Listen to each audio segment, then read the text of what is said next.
Bajaj Auto has announced an investment of 300 crore rupees and commenced work at a brand new manufacturing facility in Akurdi, the site of the original Chetak scooter factory. The new manufacturing plant will have a capacity of 500,000 electric vehicles per annum, and the first vehicle is expected to roll out from the facility by June 2022. The manufacturing plant is expected to generate incremental employment for over 800 people and will manufacture electric vehicles for both the domestic market as well as the overseas markets. Bajaj said the new unit will have cutting-edge robotic and automated manufacturing systems.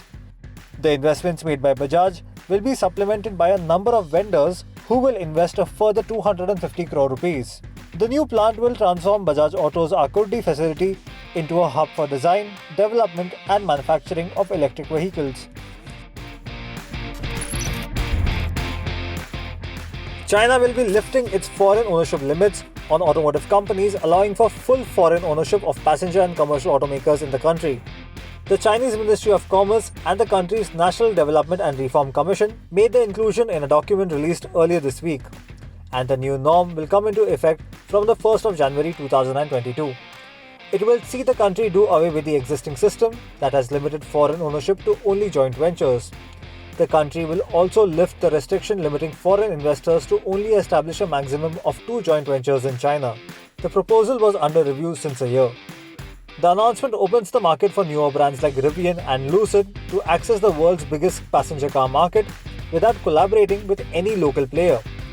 The amendment also allows foreign brands like Volkswagen, Ford, General Motors, Mercedes-Benz among others to take over their respective joint ventures.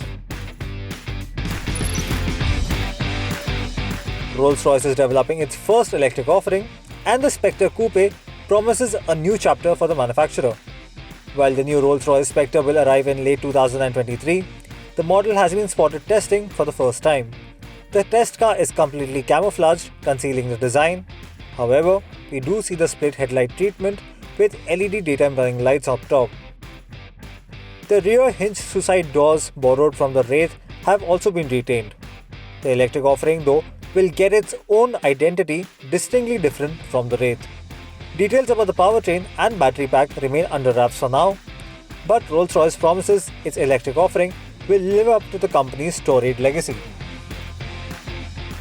We simply love hearing from you, so your comments and feedback are important. Subscribe to our channel, react to this video, and of course, watch our other videos too.